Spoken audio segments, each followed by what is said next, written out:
Hello students, a very good day to all of you. अब हम आगे बढ़ते हैं और नेक्स्ट जो हमारा टारगेट है वो डिफाइन करते हैं, जिसको बोलते हैं बेसिस।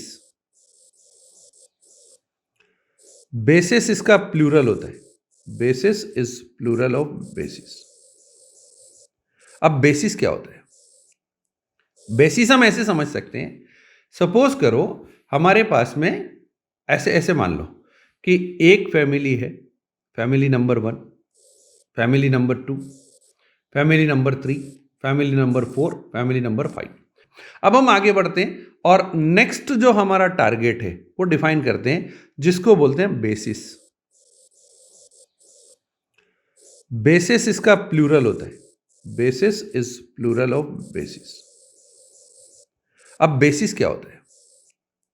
बेसिस हम ऐसे समझ सकते हैं, सपोज करो हमारे पास में ऐसे ऐसे मान लो कि एक फैमिली है, family number 1, family number 2, family number 3, family number 4, family number 5।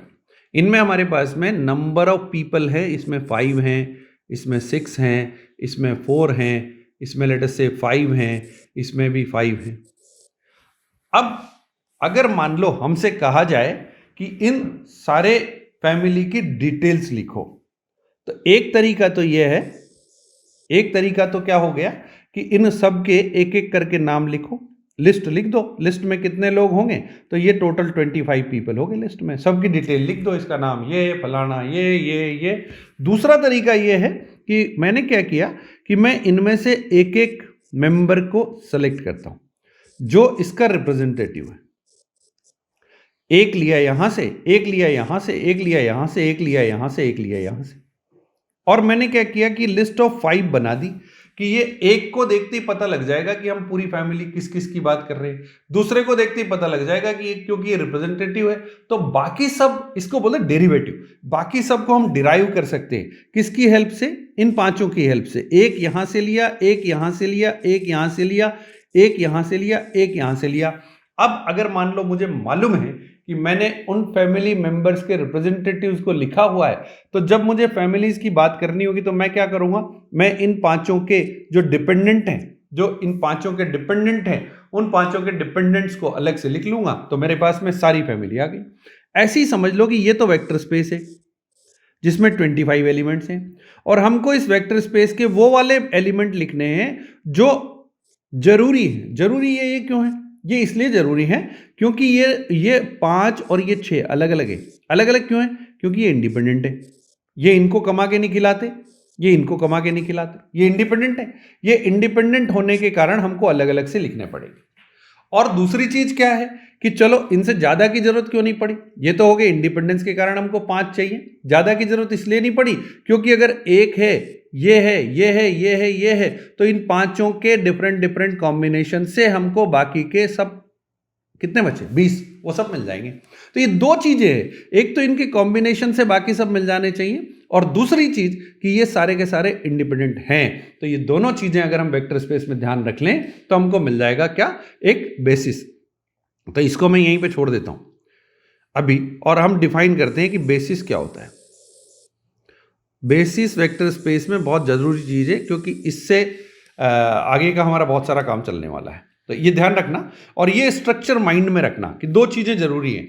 एक तो है कि हम उन सेट का एलिमेंट लिखना चाह रहे हैं जो मिनिमल है, जिसकी जरूरत है कि जिसके बिना काम नहीं चले और उससे ज्यादा की जरूरत नहीं पड़े।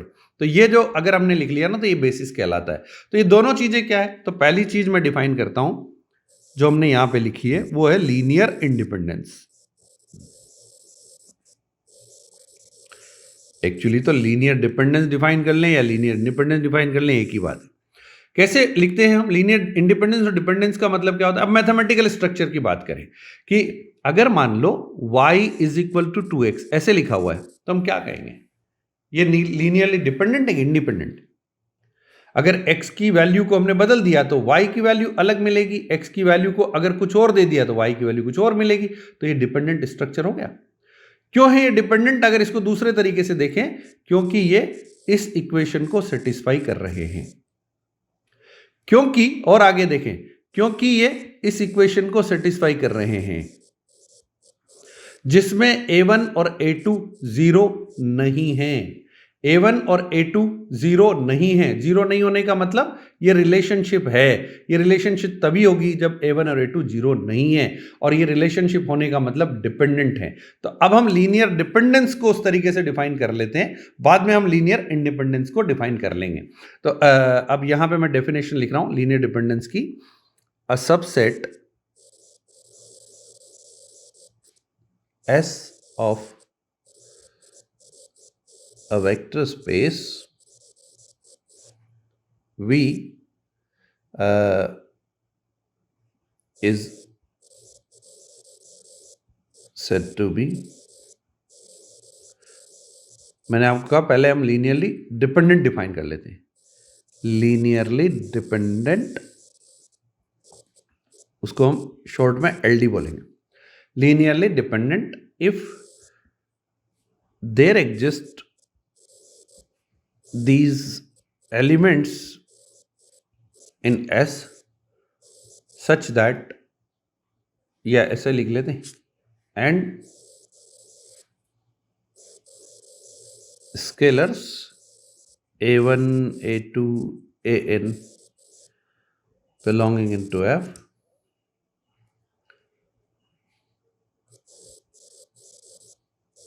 such that A1 x1 plus A2 x2 plus up to AN xn is equal to 0,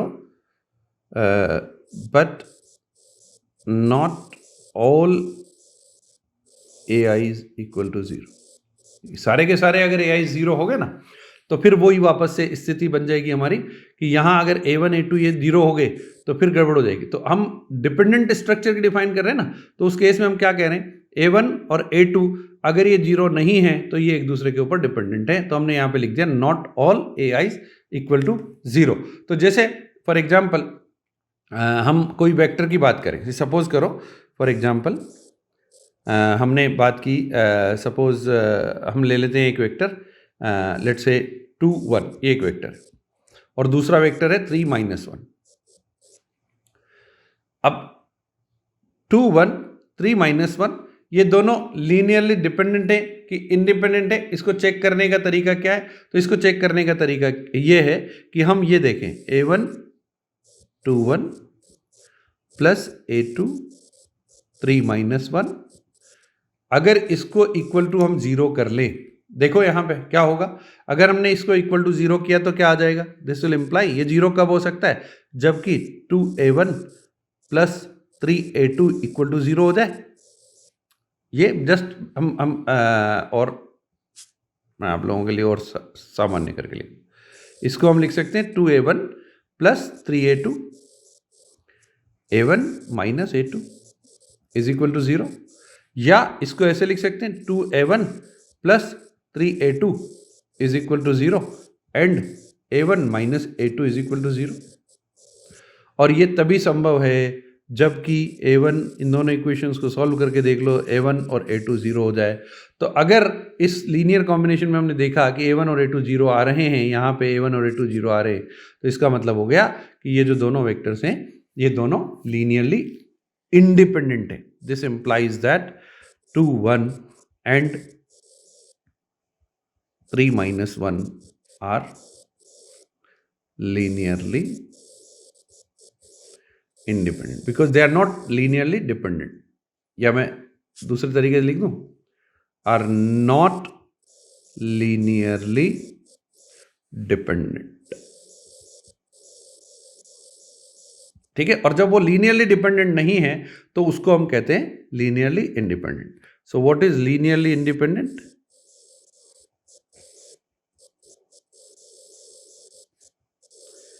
linearly independent हम उसको बोलते हैं LI।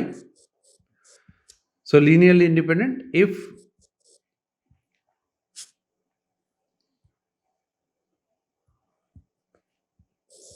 a set of vectors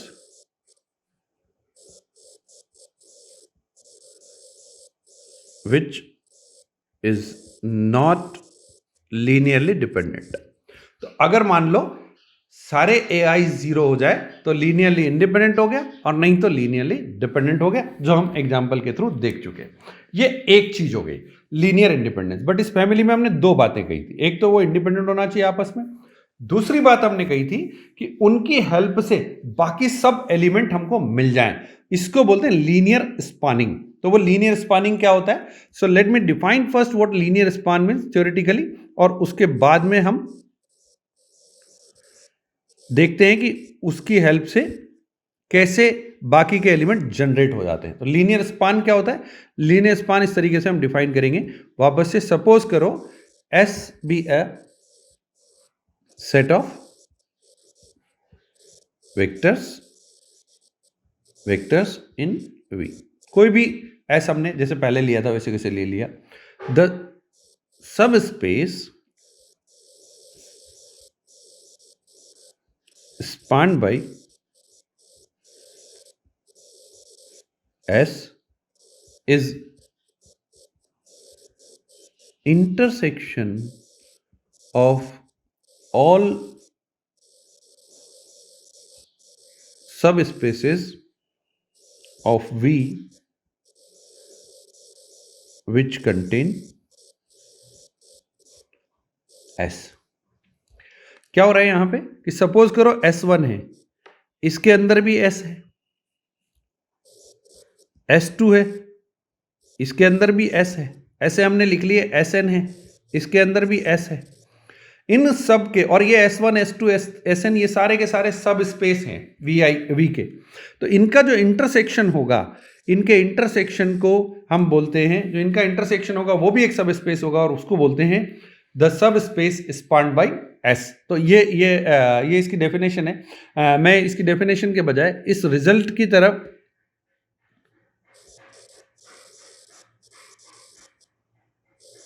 हम लोग ज्यादा देखेंगे, जो जिसकी हेल्प से हम दो चीजों को कनेक्ट कर सकते हैं, जिसकी मैं पहले बात कर रहा था, लीनियर कॉम्बिनेशन और ये जो स्पान है। तो द सब स्पेस, अच्छा उसी से लिख लेते, the sub space spanned by a non-empty subset of S of V is the set of all linear combinations of vectors in S।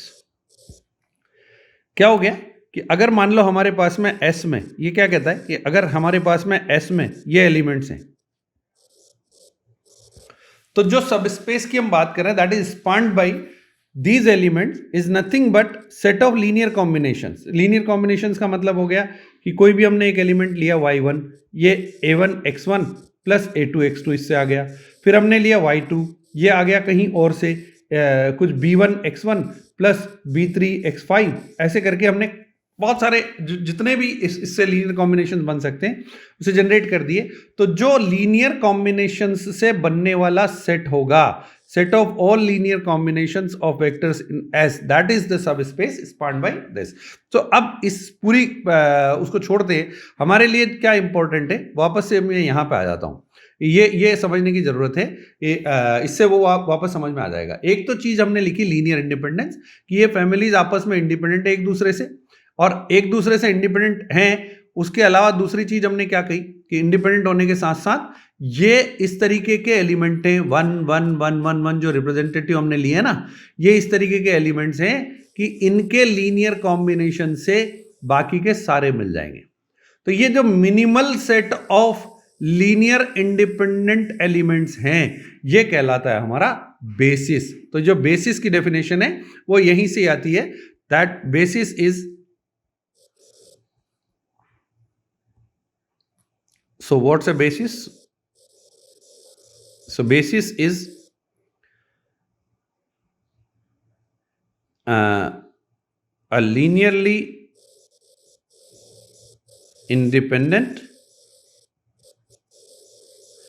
A linearly independent, मैं Li लिख देता हूं वापस से, इसको हम बार बार लिखेंगे, set of vectors, a linearly independent set of vectors in V which spans the space V। Clear है कि ये जो एलिमेंट्स हैं इसको एस को हम बेसिस तब कहेंगे जब ये सारे के सारे जो वेक्टर्स हैं ये लीनियरली इंडिपेंडेंट हैं और इनकी हेल्प से हमको, इनके लीनियर कॉम्बिनेशन से हमको सारे एलिमेंट्स मिल जाते हैं जिससे वी बनता है। तो वो जो है वो हमारा एस जो है हमारा बेसिस हो गया। और जब बेसिस फाइनाइट होता है, ये आप लोगों ने सारी की सारी प्रॉपर्टीज पहले से पढ़ी हुई है, जस्ट टू रिपीट दैट, अगर मान लो if the basis let's call it as B of V is finite, then the vector space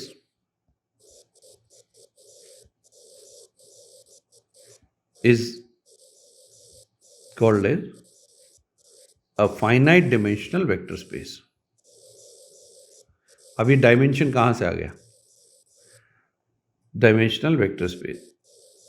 dimension कहां से आ गया? तो डायमेंशन बेसिकली यहां से आया कि जब बेसिस फाइनाइट है तो फिर dimension of a vector space V is denoted by this, which is equal to number of elements in basis. Remember, ये हम फाइनाइट होने के केस में लिख रहे हैं, बेसिस के अंदर जितने नंबर ऑफ एलिमेंट्स होंगे वो V का डायमेंशन कहलाता है। क्यों? क्योंकि उनकी हेल्प से बाकी के एलिमेंट्स मिल जाएंगे। तो ये जो मिनिमल नंबर ऑफ एलिमेंट्स हैं जिनकी हेल्प से हमको डायमेंशन मिल जाता है वो कहलाता है हमारा basis. I hope that is clear to everyone. Now I will write some of the properties of this basis. So these properties are somewhat important, but ये ऑब्जर्वेशंस हैं, प्रॉपर्टीज ज्यादा इनको प्रूव करने के बजाय ऑब्जर्वेशंस की तरह देखो कि क्या क्या प्रॉपर्टीज हो सकती है। तो पहली प्रॉपर्टी है P1। एक तो ये पहली प्रॉपर्टी बताती है एग्जिस्टेंस के बारे में। प्रॉपर्टी क्या है कि every finite dimensional vector space has a basis. ये एग्जिस्टेंस की मान लो एग्जिस्टेंस को शो करती है। फाइनाइट डायमेंशनल वेक्टर स्पेस तो बेसिस होगा ही, क्योंकि नंबर ऑफ एलिमेंट्स जो बेसिस में होंगे वही उसका डायमेंशन हो गया। तो ये पहली प्रॉपर्टी है। दूसरी प्रॉपर्टी हमारी जो इसके नंबर के ऊपर हम बात कर सकते हैं। Okay, before that may be let's write this कि अगर मान लो, सपोज करो कि हम इसी के ऊपर बात करें कि अगर okay, let me take an example. Suppose करो कि हम V3 की बात करें। V3 के अंदर एलिमेंट्स किस तरीके के होंगे?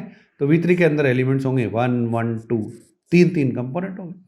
तो ये जो दो एलिमेंट हैं 0 1 3, ये इस तरीके के एलिमेंट्स हो V3 के अंदर।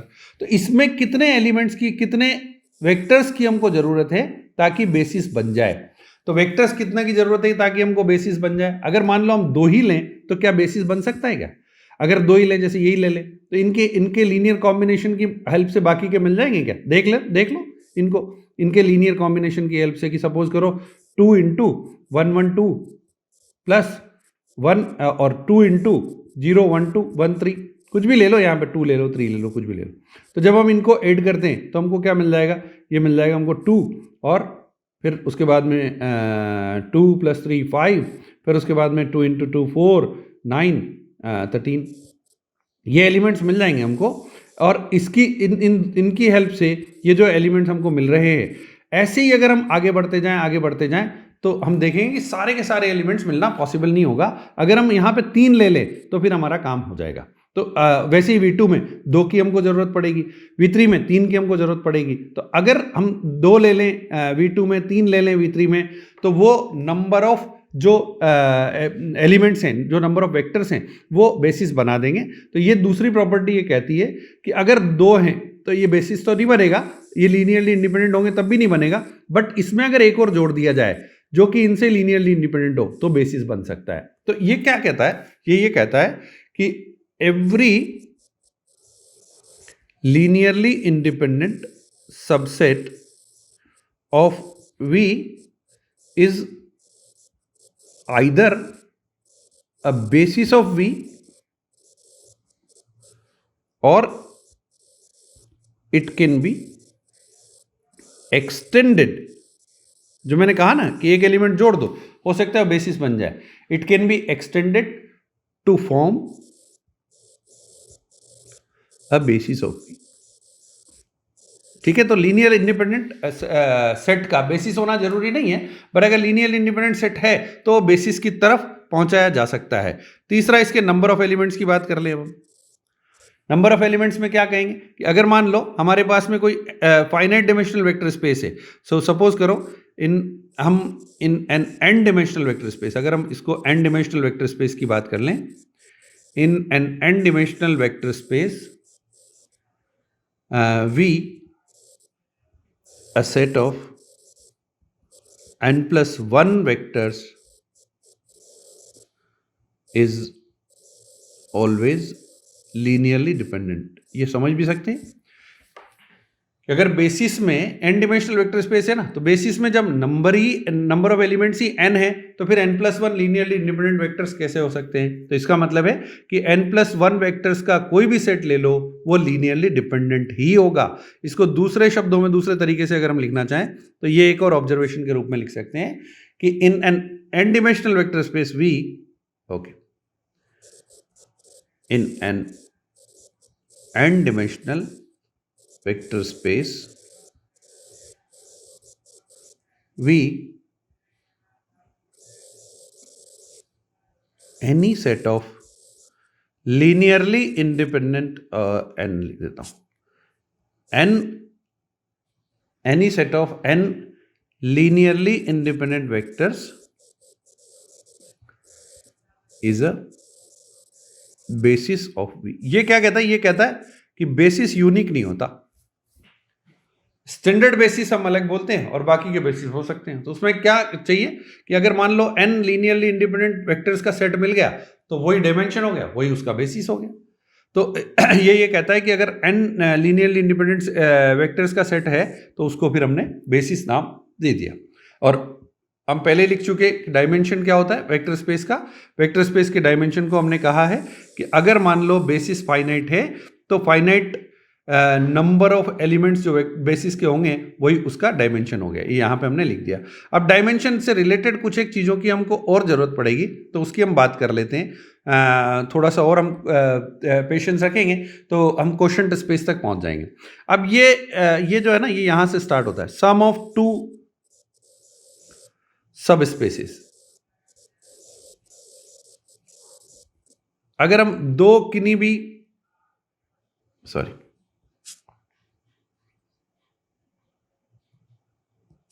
हटा देता हूं।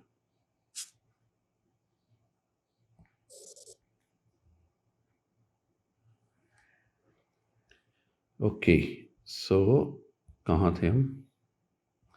फाइन, अब हम यहां पे बात कर लेते हैं। This is what I need to define now, sum of two subspaces या वेक्टर स्पेसेस। कैसे डिफाइन करेंगे, क्योंकि subspace itself is a vector space. कैसे डिफाइन करेंगे? सपोज करो if W1 and W2 are two subspaces of V, then W1 plus W2, ये जो है ना, ये हम इस तरीके से डिफाइन करते हैं, this is set of all those elements of V such that Z can be expressed as x1 plus x2.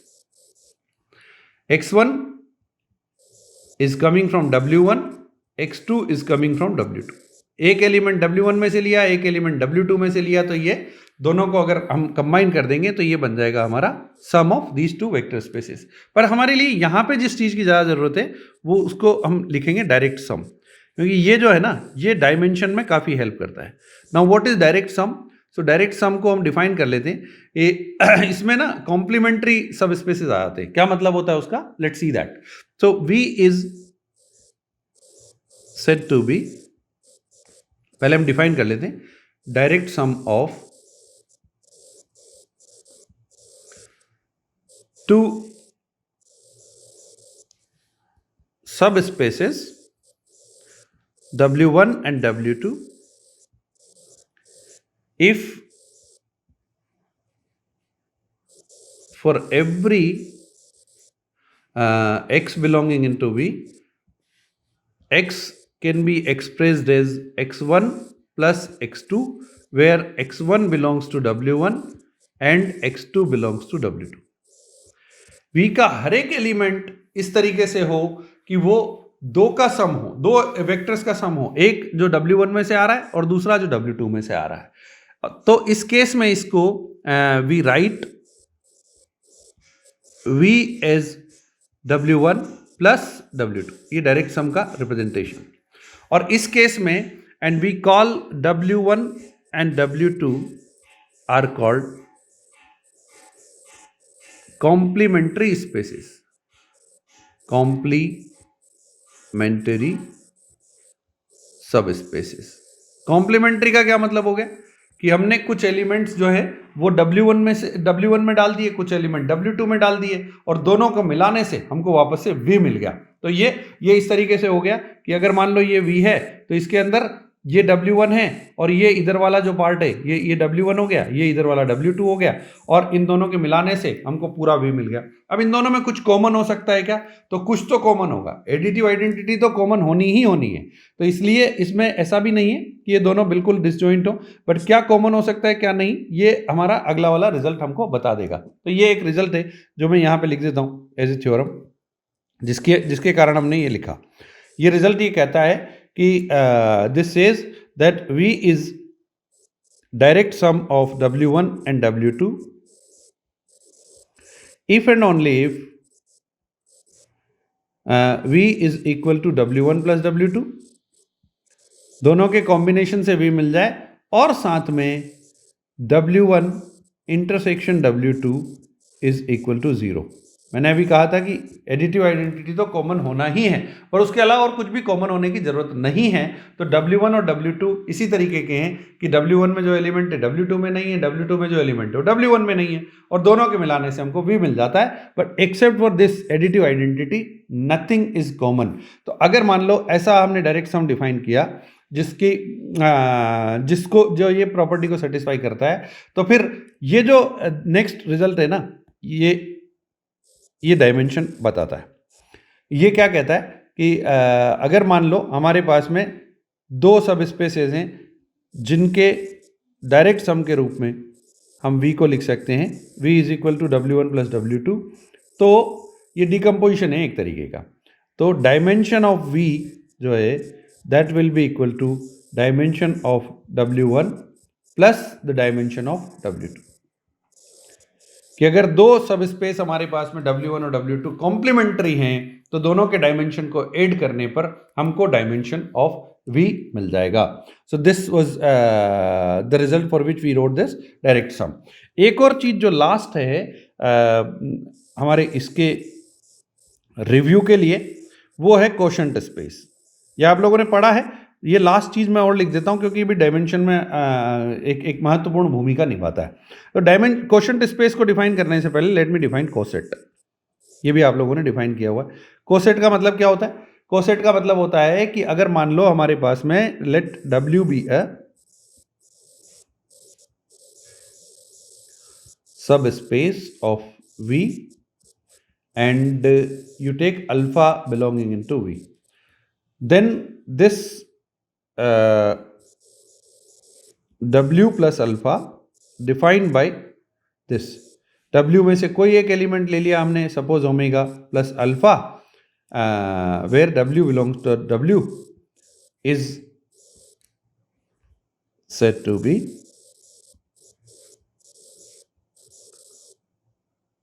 right coset of W with respect to alpha belonging into V. Alpha के respect में ये हमारा right coset है W का। अब ऐसे बहुत सारे कोसेट हो सकते हैं। कैसे हो सकते हैं? अल्फा ले लिया वी में से एक कोसेट बना लिया, बीटा ले लिया एक और कोसेट बना लिया, गामा ले लिया एक और कोसेट बना लिया। तो जो इनका जो कलेक्शन है, the collection of all cosets of W is denoted by V over W. तो ये क्या है basically? V over W. So that is, अगर आप देखो ना इसको, तो V over W हमने क्या लिखा? V over W के अंदर एलिमेंट्स होंगे जो कोसेट्स होंगे, W plus X for every X belonging in to V। एक x उठाया, W प्लस एक्स लिया, दूसरा y उठाया, W प्लस वाई डिफाइन किया। तो ये जितने भी कोसेट्स हैं, इन सब के एलिमेंट्स को अगर हम एक साथ लिख दें तो वो एलिमेंट बन जाते हैं V ओवर W के, जो कि so this V over W is called as the quotient space. अब ये यहां पे इसके अंदर डिफाइन ऐसे ही कर देते विद ऑपरेशंस कोशेंट स्पेस। इसके अंदर जो एलिमेंट्स है ना, उनके बीच में ऑपरेशंस क्या क्या होंगे। तो ऑपरेशंस कैसे हो सकते हैं? तो वेक्टर एडिशन और स्केलर मल्टीप्लिकेशन कैसे डिफाइन करेंगे? तो इसके कोई भी दो एलिमेंट हमने ले लिए। सपोज करो let W plus x and W plus y, इसकी हमको जरूरत पड़ेगी, belonging in to this space. तो then we have this vector addition W plus x, इसके दो एलिमेंट के बीच में अगर हमने एडिशन का साइन लगाया है तो इसका सम इस तरीके से डिफाइन किया जाता है। This is vector addition. W plus W 2W नहीं होगा, वो W ही है, x प्लस वाई हो गए। और दूसरा जो स्केलर मल्टीप्लिकेशन है वो A into W plus x, इसको हम W प्लस AX इस तरीके से डिफाइन करते हैं। तो ये इसके ऑपरेशंस हो गए, ये डेफिनेशन हो गई ऑपरेशंस की, वेक्टर एडिशन और स्केलर मल्टीप्लिकेशन। और इन दोनों वेक्टर एडिशन स्केलर मल्टीप्लिकेशन को ये इसकी जरूरत पड़ेगी हमको आगे, लेकिन जो एक और चीज की हमको जरूरत है वो एक ये रिजल्ट है कि अगर मान लो इफ W इज अ सब स्पेस ऑफ फाइनाइट डायमेंशनल, ये भी एक तरीके का डिकम्पोजिशन है, finite dimensional vector space V, then you have dimension of W and dimension of V over W, इन दोनों से मिल जाएगा हमको डायमेंशन ऑफ V। ये हमारे काम का रिजल्ट है। ये बहुत काम आएगा आगे कि अगर हमारे पास में V finite dimensional vector space है तभी हम डायमेंशन की बात कर सकते हैं, और जो डायमेंशन है वो इन दोनों के डिकम्पोजिशन से हमको मिल जाएगा। Dimension of W, dimension of, so इसको ऐसे कह सकते हैं कि V is actually decomposed into W and V over W। इन दोनों का सम कर दिया अगर डायमेंशन का तो फिर हमको डायमेंशन ऑफ V मिल जाएगा, जो कि वेक्टर स्पेस का डायमेंशन है। Okay, so before stopping this was a lengthy one, but these were some of the basics which we are going to use in our advanced setup. So हमने आज जो cover किया है, let me just brush it up. हमने शुरुआत से अगर वापस से आ जाएं तो हमने शुरुआत से कहाँ से स्टार्ट किया? हमने स्टार्ट किया बहुत सिंपल से वेक्टर डेफिनेशन से। मैथमेटिकली हमने दो ऑपरेशंस वेक्टर्स के ऊपर डिफाइन किए, वेक्टर एडिशन और स्केलर मल्टीप्लिकेशन। फिर हमने वेक्टर स्पेस डिफाइन किया with these 8 properties, vector addition के ऊपर और स्केलर मल्टीप्लिकेशन के ऊपर। कुछ एक एग्जांपल्स हम लोगों ने यहाँ पे लिखे, एन टपल स्पेस हो, चाहे स्पेस ऑफ मैट्रिसेस हो, चाहे स्पेस ऑफ पॉलिनोमियल्स हो। फिर उसके बाद में हमने इंपॉर्टेंट नोशन डिफाइन किया जिसको लीनियर कॉम्बिनेशन नाम दिया, कि वेक्टर्स को लीनियरली कंबाइन करने पर एक और नया वेक्टर मिल जाता है जो वेक्टर स्पेस का एलिमेंट होता है। और इसकी जरूरत इसलिए पड़ती है क्योंकि वेक्टर स्पेस के एलिमेंट्स को सबको लिखने के बजाय हम एक मिनिमल सेट को लिखना चाहते हैं, और उस मिनिमल सेट का नाम दिया हमने बेसिस। क्या होता है वो बेसिस होता है जिसके अंदर सारे एलिमेंट्स लीनियरली इंडिपेंडेंट होते हैं और उन एलिमेंट्स की हेल्प से हमको बाकी के एलिमेंट मिल जाते हैं। तो उन दोनों प्रॉपर्टीज को हम लीनियर इंडिपेंडेंस और लीनियर स्पान बोलते हैं।